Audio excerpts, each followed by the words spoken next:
Commander Jake Mitchell rubbed his tired eyes and reached for his coffee cup. The liquid inside had gone stone cold hours ago, but he took a sip anyway.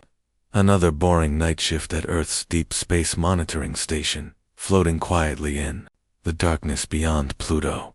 Nothing ever happened out here.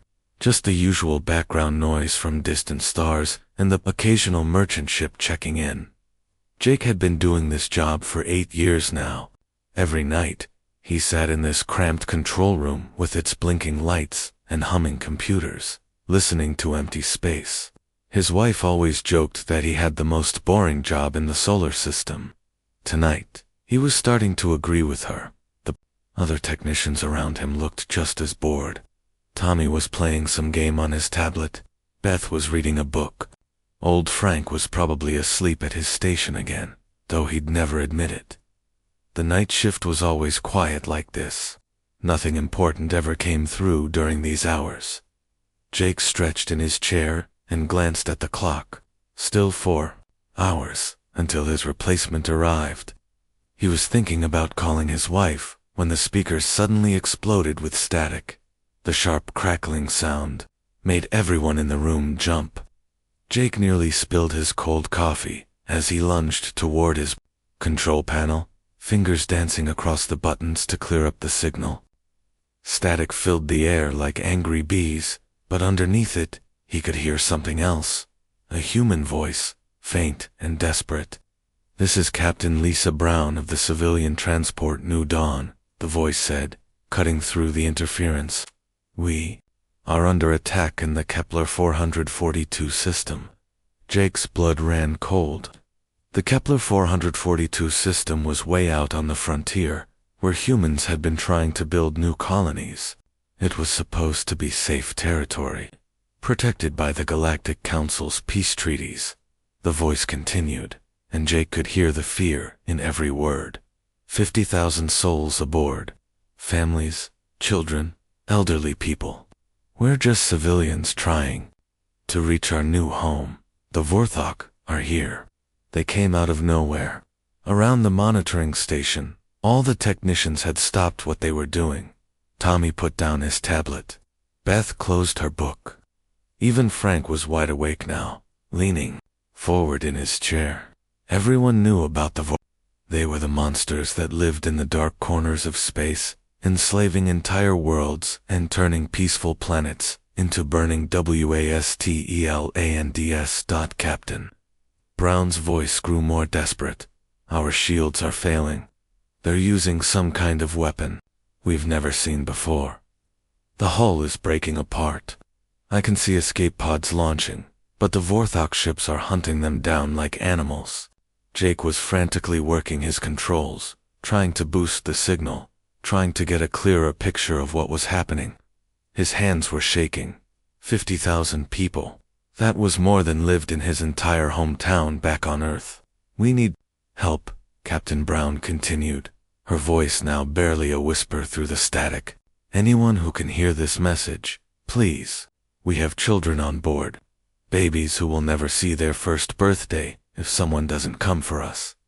The Vorthok don't take prisoners. Everyone knows what they do to the people they capture." The transmission was getting weaker. Jake could hear explosions in the background, the sound of metal tearing apart. People were screaming. "Oh God," Captain Brown's voice cracked. "They're boarding us now. I can hear them in the corridors. They're tearing us apart." Then silence. Complete, terrible silence. Jake kept trying to re-establish contact, pressing buttons and adjusting frequencies, but there was nothing. The void had swallowed another human ship. Another 50,000 lives lost to the darkness between the stars. The monitoring station fell quiet, except for the humming of computers. Tommy stared at his tablet without seeing it. Beth held her book but wasn't reading. Frank sat perfectly still, his face pale. None of them knew that this single distress call would change everything. They had no idea that hidden deep beneath Earth's surface, powerful people were already making decisions that would shake the entire galaxy. The age of humanity's quiet suffering was about to end forever. General Mark Thompson stared at the massive holographic display that filled the entire wall of the underground command center. The room was carved out of solid rock, 3 miles beneath the Colorado mountains, hidden from any satellite or spy drone that might be watching Earth. Red emergency lights bathed everything in an ominous glow as dozens of military officers hurried between computer stations. Thompson had been waiting for this moment his entire career, but he'd always hoped it would never come. The distress call from the new dawn had reached Earth just 47 minutes ago, and already the most powerful people in human government were gathering in this secret bunker. Secretary of Defense Rebecca Foster burst through the heavy blast doors, still wearing her evening dress from a diplomatic dinner. She'd been pulled out of a meeting with alien ambassadors who thought humans were nothing more than peaceful merchants. Her high heels clicked against the metal floor as she rushed to the central table. "Tell me, we have options," she said, slightly out of breath.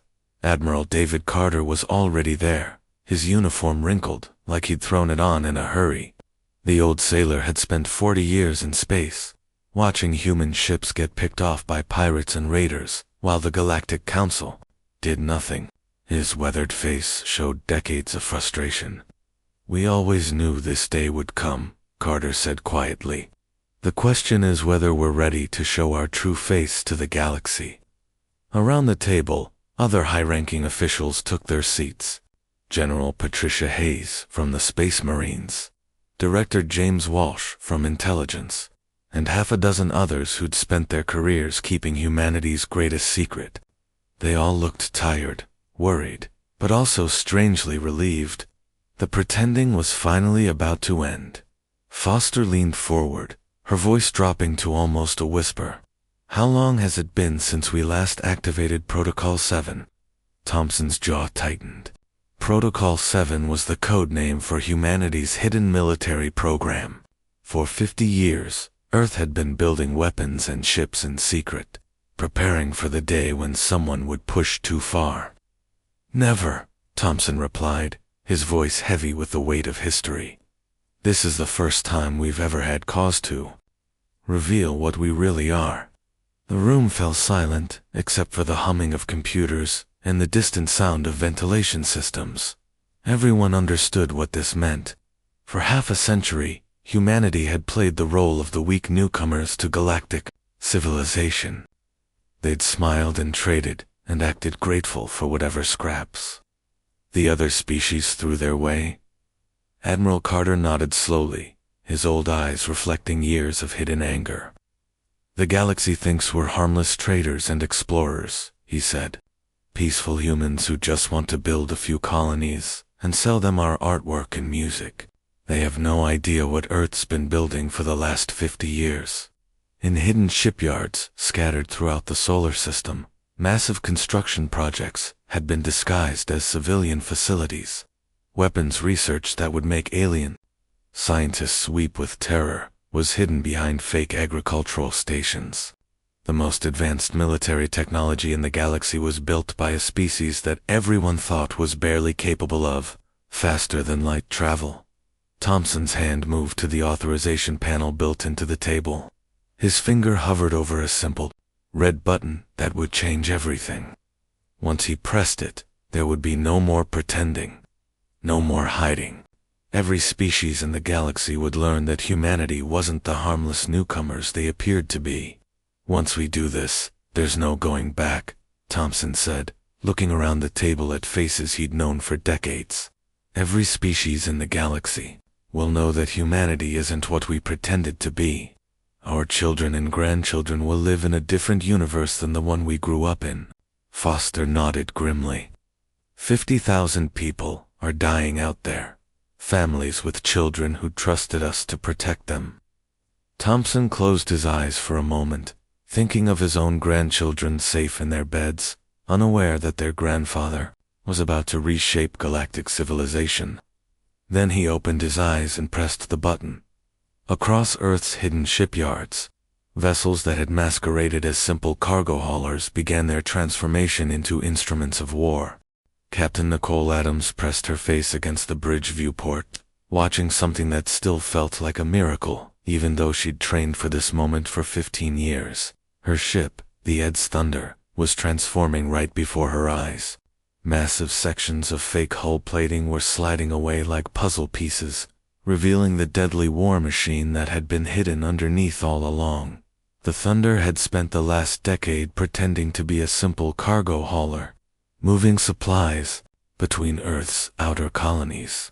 Nicole and her crew had played their parts perfectly, acting like bored merchant sailors while secretly training for combat operations. They'd watched alien pirates attack human ships and done nothing, gritting their teeth and following orders to maintain their cover. But now the pretending was over. Gleaming weapon arrays emerged from hidden compartments along the Thunder's hull. Massive railgun turrets that could punch holes through battleships rotated into position.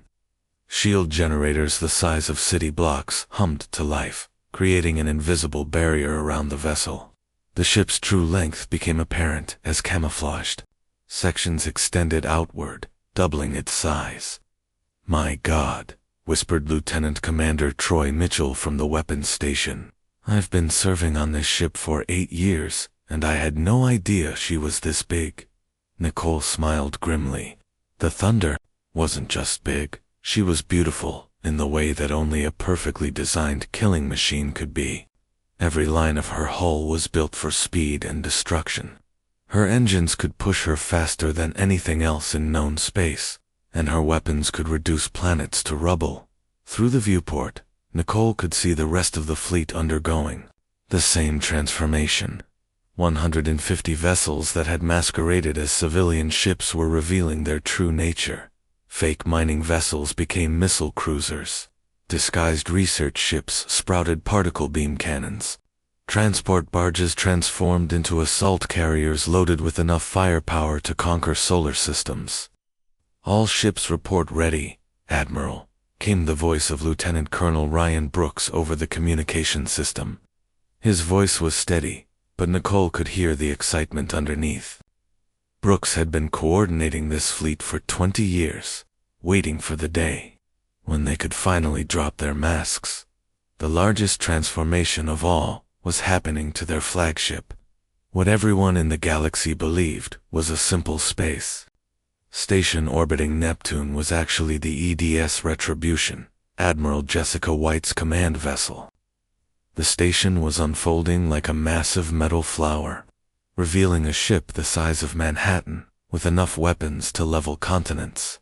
"Admiral," White's voice crackled over the fleet-wide communication channel. Nicole had served under White for 12 years and had never heard her sound so determined. "All vessels, this is Admiral White.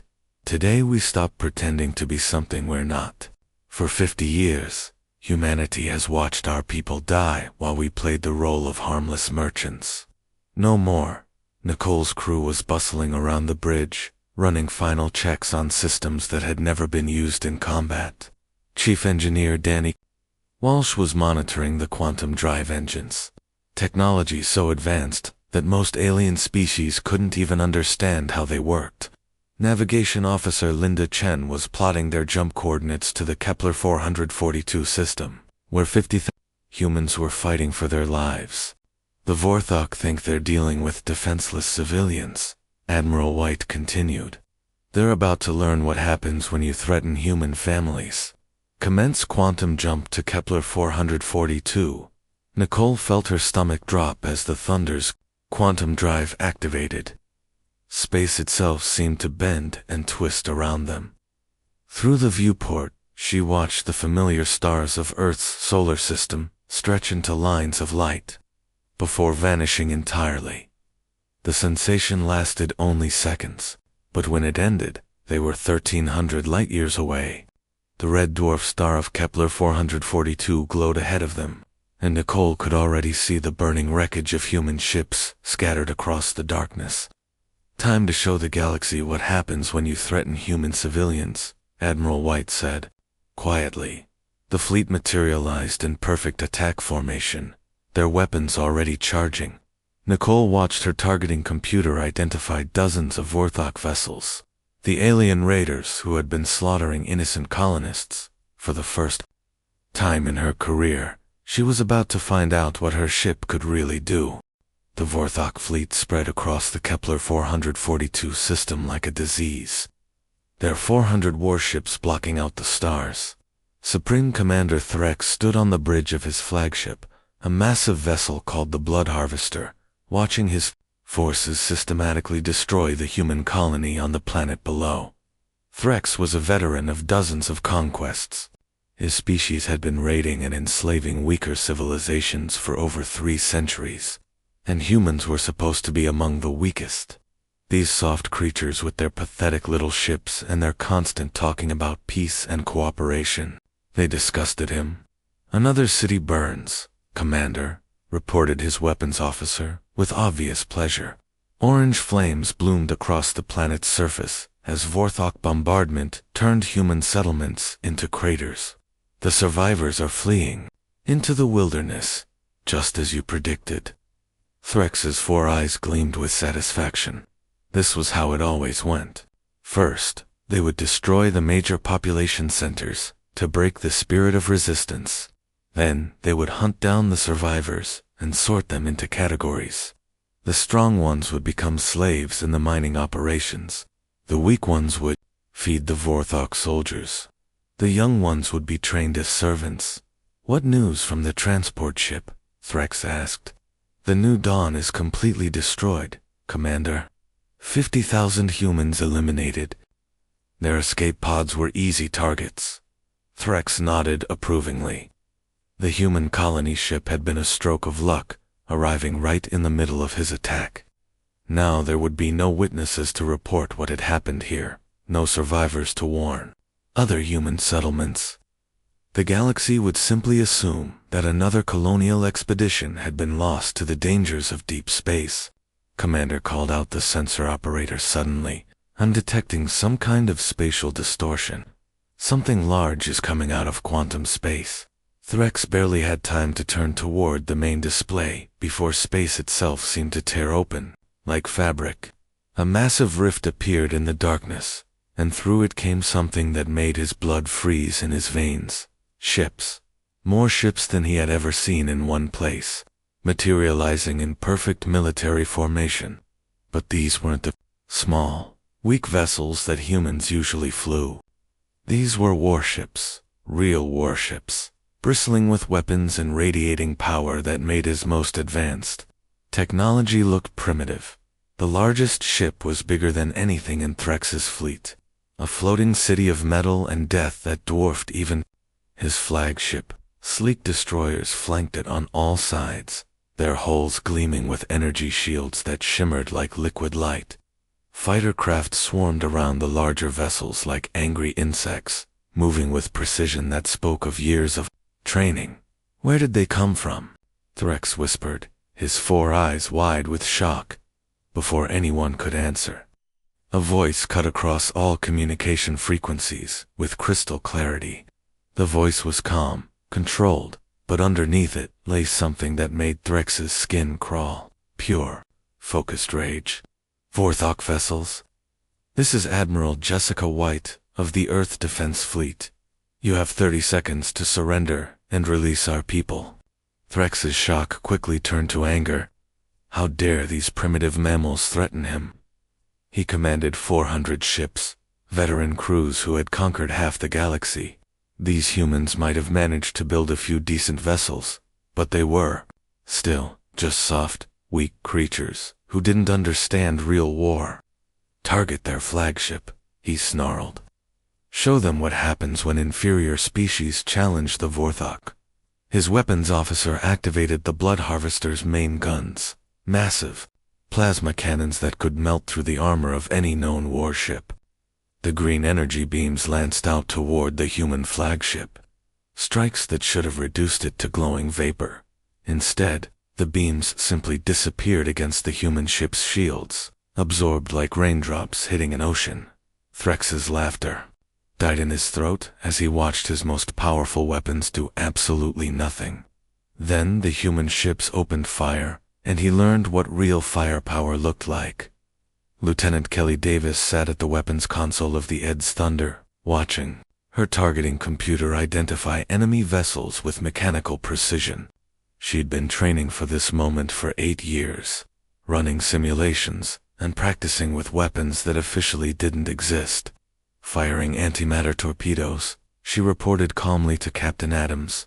The torpedoes streaked across space faster than light itself, each one carrying enough destructive power to crack a moon in half. They struck Vorthok ships and simply erased them from existence, turning massive warships into expanding clouds of superheated gas. All across the battlefield, human weapons spoke with voices of thunder and lightning. Vorthok vessels that had seemed invincible moments before now exploded like fireworks across the dark void, their crews having just enough time to scream before being vaporized. The battle lasted exactly 17 minutes. When it was over, not a single Vorthok ship remained intact. Ambassador Robert Taylor walked into the Galactic Council chamber with steady, confident steps that echoed through the massive hall. The enormous room, built to accommodate dozens of different alien species, had never felt this quiet before. Hundreds of delegates from across the galaxy sat in stunned silence, their various eyes, sensors, and communication organs all focused on the human walking toward the central podium. Behind Taylor, massive holographic displays showed the aftermath of the Battle of Kepler 442, where the Vorthok fleet had once terrorized the system with 400 warships. Now only debris and wreckage floated in the cold vacuum of space. The most feared military force in the galaxy had been completely destroyed in less than 20 minutes. Taylor had been Earth's ambassador to the Galactic Council for 12 years. In all that time, he'd played the role perfectly. The humble representative of a weak, peaceful species. Always polite, always grateful for whatever scraps of territory or trade agreements the more powerful civilizations threw humanity's way. He'd sat through countless meetings where alien delegates spoke about humans like they were amusing pets or useful servants. Today, all of that was going to change. The Zeridian High Chancellor, a towering insectoid creature with compound eyes, was the first to break the silence. "Ambassador Taylor," she said, her voice translator making her words sound hollow and artificial. "We demand an explanation for this unprovoked attack on a sovereign fleet."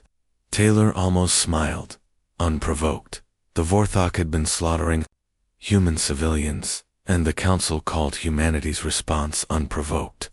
It was exactly the kind of twisted logic he'd been dealing with for over a decade. "For 50 years, Taylor said quietly, his voice carrying easily through the chamber's advanced acoustics. "Humanity has watched and waited. We've traded with you, learned from you, and pretended to be the harmless newcomers you wanted us to be."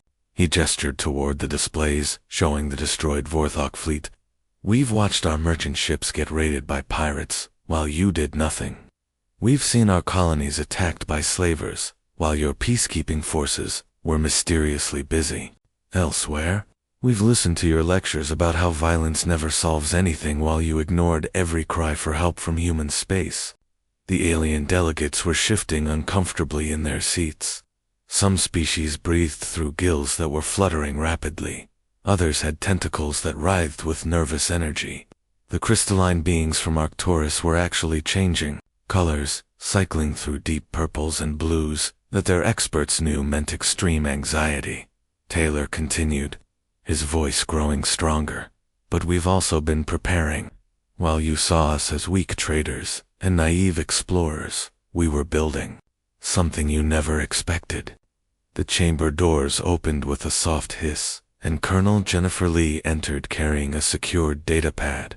She was tall and imposing in her crisp military uniform, a uniform that most of the aliens had never seen before.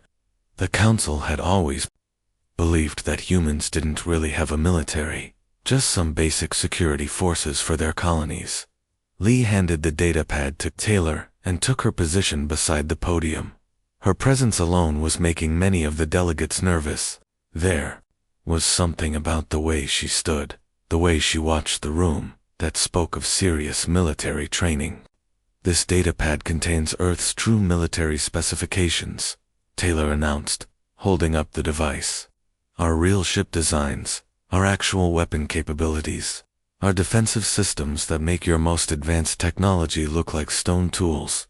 The Vorthok delegate, one of the few survivors of his species, made a choking sound.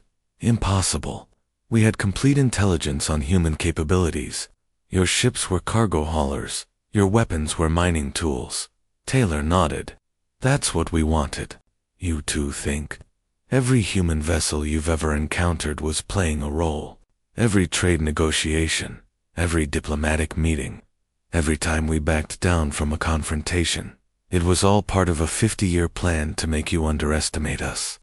He activated the datapad, and the holographic displays filled with images of human warships. Real warships, not the disguised merchant vessels the galaxy had grown used to seeing. The assembled delegates gasped, clicked, hummed, and made various sounds of shock as they saw weapons that could shatter moons, shields that could deflect black holes, and engines that moved faster than their scientists believed possible. We don't want to rule the galaxy, Taylor continued, watching as alien military advisors frantically took notes and recorded everything they were seeing. We just want to live in peace. But as of today, everyone knows the price of threatening human lives.